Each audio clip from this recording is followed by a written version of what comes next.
हस्तिनापुर में श्री आदिवीर विद्याश्री अंतर्राष्ट्रीय charitable trust आश्रम में स्थापित विश्व की अनुपम कृति त्रिनेत्रधारी 1008 भगवान श्री आदिनाथ प्रभु के श्री चरणों को समर्पित परम पूज्य श्वेत पिच्छाचार्य समाधिस्थ आचार्य श्री विद्यानंद जी मुनिराज की सुयोग्य शिष्या पूज्य समाधि साधिका नमोकार ध्यानी गणिनी आरिका श्री विद्याश्री माताजी का जन्म सन 1963 में मध्य प्रदेश स्थित विद्वानों की नगरी टीकमगढ़ में हुआ था। पूज्य आरिका श्री विद्याश्री माताजी उनकी गृहस्थ जीवन की जुड़वा बहन है। पूज्य गुरुमां अपनी उम्र के काफी आगे के पायदानों पर पहुंचने के बाद भी अथक अविरल रूप से कठिन साधना करते हुए मोक्ष मार्ग की ओर प्रशस्त रहीं और उनकी करुणाएं देखते हुए हर किसी को ऐसा प्रतीत होता कि अपने साथ साथ अनेक संसारी जीवों के लिए मोक्ष का मार्ग प्रशस्त करना उनका परम लक्ष्य है। और ये सब हो भी क्यों ना, क्योंकि पूज्य आरिका श्री विद्याश्री जैन जगत की श्रेष्ठ आरिकाओं में से एक थी। तभी तो इनकी धर्म के प्रति निष्ठा और समर्पण को देखकर कालांतर में इन्हें पूज्य राष्ट्र संत आचार्य श्री विद्यानंद जी महाराज ने गणिनी पद से विभूषित किया। उम्र बढ़ने के साथ ही पूज्य आरिका श्री का शरीर शिथिल होने लगा और लगातार स्वास्थ्य में गिरावट होने के फलस्वरूप 8 मई 2021 को अपने नश्वर शरीर का ममत्व त्यागते हुए पूज्य गुरुमां ने जीवन की अंतिम बेला में आधि व्याधि और उपाधि से मुक्त होकर शांत भाव से इस नश्वर जगत का परित्याग कर दिया। दिगंबर जैन आरिका परंपरा की ये उत्कृष्ट परिणति थी। आपका पार्थिव शरीर भले ही विसर्जित हो गया हो, परंतु आपके ज्ञान और वैराग्य की ज्योति निरंतर प्रकाशित होती रहेगी और आने वाले हर साधक का मार्ग आलोकित करती रहेगी। पूज्य गुरुमां नमोकार ध्यानी गणिनी आरिका श्री विद्याश्री माताजी के श्री चरणों में शत शत नमन, कोटि कोटि वंदन। जय जिनेंद्र बंधुओं, अभिनंदन है आप सभी का इस विशेष प्रस्तुति श्रृंखला में, जिसमें आप प्रतिदिन देख रहे हैं सुप्रसिद्ध तीर्थ हस्तिनापुर के श्री आदिवीर विद्याश्री अंतर्राष्ट्रीय चैरिटेबल ट्रस्ट साधना शिवोदय आश्रम में विश्व के अनुपम कृति त्रिनेत्रधारी 1008 भगवान श्री आदिनाथ प्रभु के श्री चरणों में 16वीं बार आयोजित 41 दिवसीय संकटहरण श्री नमोकार महामंत्र विधान एवं जप अनुष्ठान के मनोरम दृश्य। यह भव्य कार्यक्रम परम पूज्य श्वेत पिच्छाचार्य समाधिस्थ आचार्य श्री विद्यानंद जी मुनिराज की शिष्या देव सहाई समाधिस्थ 105 गणिनी आरिका रत्न गुरुमां विद्याश्री माताजी के मंगल आशीर्वाद से एवं ज्योतिर्विद आरिका रत्न श्री विद्याश्री माताजी के पावन सानिध्य में एवं जिन भक्त बाल ब्रह्मचारी इंद्र कुमार इंद्र भैया जी के कुशल निर्देशन में और बाल ब्रह्मचारिणी राजकुमारी दीदी, बाल ब्रह्मचारिणी रजनी दीदी, बाल ब्रह्मचारिणी संध्या दीदी, बाल ब्रह्मचारिणी सोनिया दीदी एवं सौरभ भैया जी की उपस्थिति में सानंद संपन्न हो रहा है।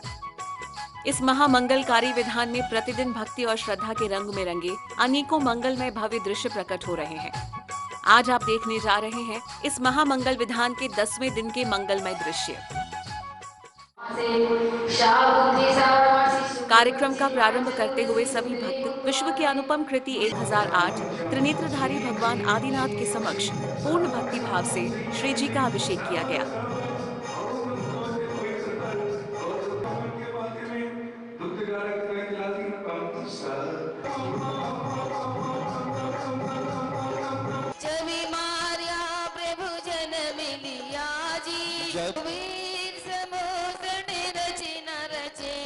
जिसके बाद बाल ब्रह्मचारी इंद्र कुमार इंद्र भैया जी ने मंगल प्रवचन दिए। एक रक्षा की दृष्टि से और दूसरा वात्सल की दृष्टि से। मजे की बात है, बिना वात्सल के रक्षा हो ही नहीं सकती है। अगर वात्सल होगा तो हम उसकी रक्षा के लिए खड़े रहेंगे, और जिसके प्रति वात्सल है ही नहीं तो हमें उसकी रक्षा की क्या जरूरत है। हम खड़े ही नहीं हो पाएंगे, हमारा भावना ही नहीं बनेगी। प्रकरण बड़ा आनंदमय है। गाथाओं से कथाओं से आप पूरा पढ़ सकते हैं, लेकिन मैं आपको उनके मुख मुख अंश सुनाता हूं कि मुनिराज विष्णु कुमार जी कैलाश पर्वत पर विष्णु प्रयाग, आप नाम सुन रहे होंगे, वो विष्णु प्रयाग कैसे प्रसिद्ध हुआ। वहां पर तपस्या कर रही थी और उनको अनेक रिद्धियां सिद्धियां, उनमें से एक विक्रा रिद्धि सिद्ध हो गई और साथ में वो मोक्ष जाने वाले थे, मोक्ष भी जाने वाली थी। तो यहां पर हस्तिनापुर पे जहां पर बैठे हैं, इस पावन धरा पर 700 मुनि यहां पर आकर रुके, अनुकंपनाचार आदि, और पूर्व के देश के कारण 3 मंत्रियों ने किसी बात पर इस हस्तिनापुर के राजा का राज्य अपने बस में ले लिया 3 दिन के लिए, और उन मुनि को जान करके उनको ऊपर उपसर किया, और उसका क्या नर यज्ञ किया, नरों को तो बाड़ा बना दिया 700 मुनियों का, और उस पर चारों तरफ आग और जिंदा पशुओं की बलि, इतना तांडव नचा कि वो मुनि मरने के लिए तैयार होने वाले। चारों तरफ हाहाकार, जनता परेशान। लेकिन पहले ऐसा होता था कि राजा के विरुद्ध कोई जाता नहीं था। 3 दिन तक जब ये चला तो श्रवण नक्षत्र में हलचल चल के एक छुल्लक जी को वहां पहुंचाया गया, महाराज के पास, विष्णु कुमार को, और उनको नमोस्तु किया, और नमोस्तु करने के बाद उन्होंने अपना ध्यान पूर्ण करके आने का कारण पूछा, तो उन्होंने सारी बात बताई। जो मुनि मोक्ष जाने वाले थे, उन चुल्लक जी ने बताया आपको विज्ञान दिए, तो तुमने अपना हाथ फैलाया तो मेरु पर्वत को जाकर छू गया उनका हाथ। महानुभाव, उन्होंने कहा ठीक है, हमें क्या करना है आप चलो मैं बताता हूं।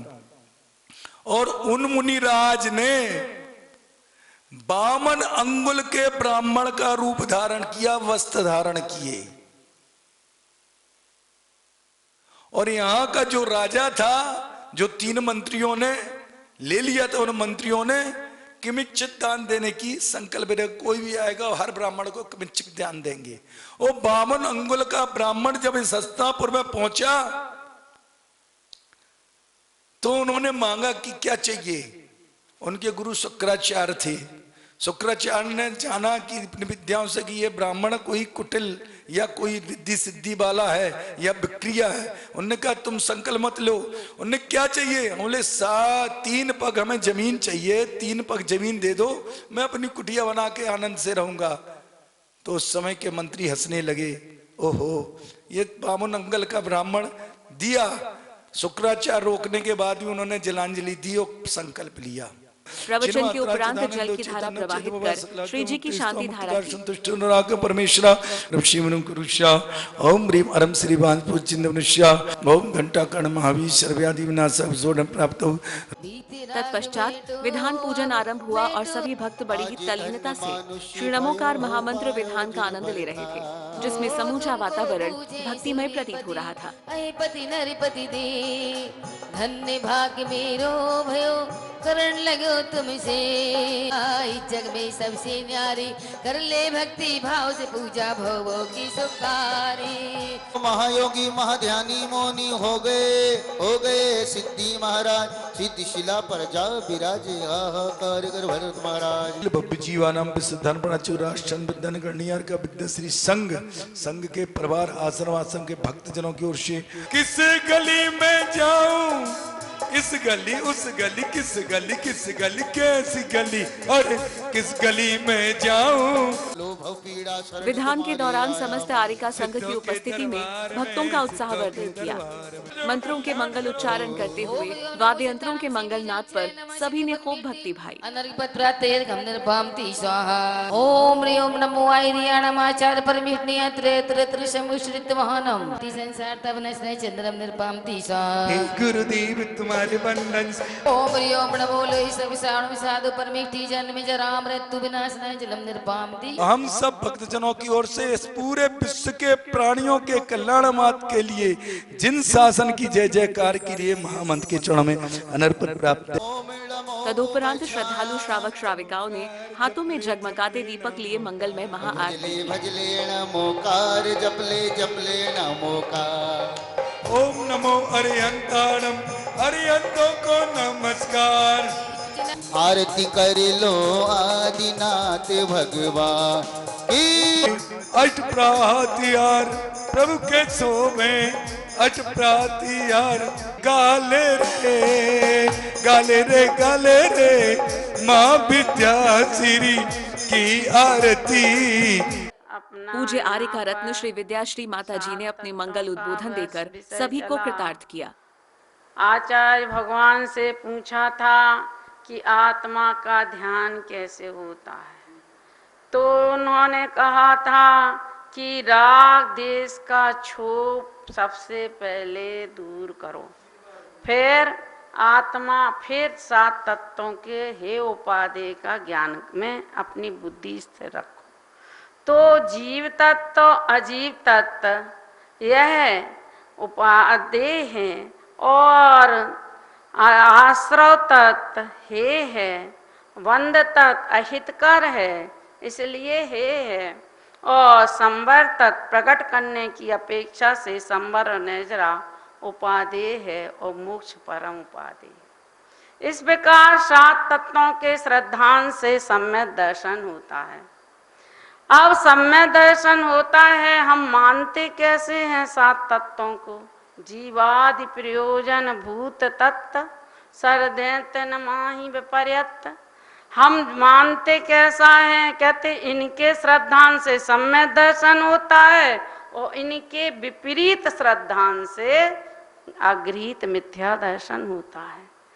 कहते हैं कि जीव का स्वरूप पहचानो पहले, सबसे पहले तो वह आत्मानुभूति से स्वसंवेदन ज्ञान से उसे प्रकट करो। चेतन को है उपयोग रूप बिन मूरत चिन्ह मूरत अनूप। यह आत्मा का स्वरूप चेतन स्वरूप है, अमूर्तिक है, इसमें ना तो वर्ण है, ना वर्ण है, ना गंध है, ना रस है, ना स्पर्श है, कोई भी अमूर्तिक है। और कहते हैं कैसा है? तो कहते हैं बिन मूरत चिन्ह मूरत अनु, और चेतन स्वरूप है, उपमा से रहित है। वह कैसे अनुभूति में आए अपने को ऐसा अमूर्तिक आत्मा? तो कहते हैं आत्मा को स्वसंवेदन ज्ञान के द्वारा अपने आत्मा के द्वारा अनुभव करो तो वह स्पष्ट रूप से प्रकट होगा। इन कहते कैसा प्रकट होगा? कहते अविनाशी वह आत्मा ज्ञायक स्वरूप, अपना टंकोत्कीर्ण ज्ञायक स्वरूप जो है वह अविनाशी है, कभी उसका विनाश नहीं होता है। सुख स्वरूप है, लोकालोक को, समस्त लोकालोक को जानने और देखने वाला है। तो कहते हैं ना तो वह मन से, ना तो इंद्रियों से जाना जा सकता है, ना मन से जाना जा सकता है, तो काहे से जाना जा सकता है? तो कहते हैं अपने जो अहम अस्मिन, यह मैं हूँ, मैं आत्मा हूँ, ऐसा जो आभास है, स्वसंवेदन है, वह ज्ञान, अपने ज्ञान को अंतर्मुखाकार करके फिर अनुभव करो तो तुम्हें अनुभूति होगी आत्मा की। वह स्वसंवेदन से प्रत्यक्ष है कि वह आत्मा ही ज्ञेय है, आत्मा ही ज्ञायक है। आत्मा के द्वारा चेतन की जो परिणति है, चेतन की जो परिणति है वह स्वयं से स्वयं के द्वारा जानी जाती है। और वह कब जानी जाती है? कहते जब तत्व ज्ञानी अंतर्जल्प और बाहिर जल्प, अर्थात अंतरंग विकल्प और बाहरंग के विकल्प जब वह दूर कर देता है तो स्वसंवेदन ज्ञान प्रत्यक्ष प्रकट रूप में अनुभव होता है। तो कैसे विश्वास करें कि आत्मा है कि नहीं है? तो कहते हैं भाई वह अमूर्तिक आत्मा है, जैसे ज्ञाता दृष्टा ज्ञान से युक्त है और वह अमूर्तिक है। ऐसा कैसे जाने? कैसे? जैसे तुम कहते हैं दूध में घी है, विश्वास कर लेते कि नहीं कर लेते हो कि दूध में घी है? अब वह दूध में घी है तो पूरे में व्याप्त है, ऐसा नहीं कि थोड़े अंशों में व्याप्त है, थोड़े अंशों में नहीं। ऐसे आत्मा का जो ज्ञान गुण है, आत्मा का ज्ञान, जैसे वह ज्ञान गुण, दर्शन गुण, ऐसे ही सुख गुण है, वह पूरी आत्मा में व्याप्त है। ऐसा एक शरीर का अंग नहीं है जिसमें व्याप्त ना हो।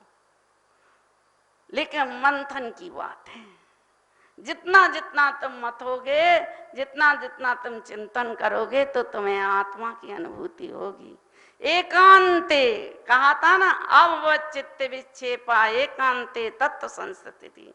भाई एकांत में जाकर फिर ऐसा अनुभव करो कि मैं आत्मा हूं, मैं सुख स्वरूप हूं, मैं आनंद स्वरूप हूं।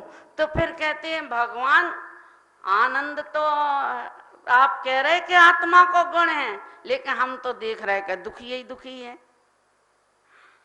जिसको देखो, जहां देखो वहां ही पानी में आग लगी है।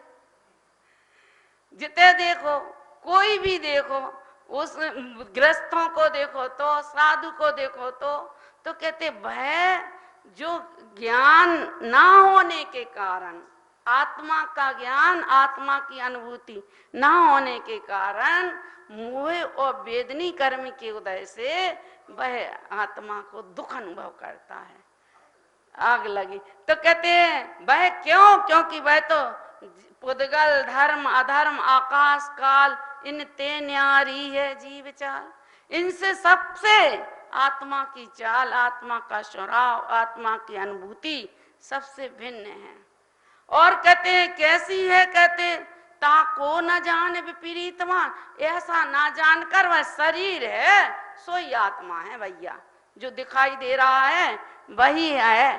कहते जैसे पानी का स्वभाव है ना, वो शीतल है, लेकिन अग्नि के संयोग से वह गर्म हो जाता, खोल जाता है। ऐसे दर्शकों, आज की इस कड़ी में बस इतना ही। कल इसी समय पर हम फिर हाजिर होंगे श्रृंखला की अगली कड़ी के साथ। अभी समय हो चला है आपसे विदा लेने का। आज्ञा दीजिए। जय जिनेंद्र।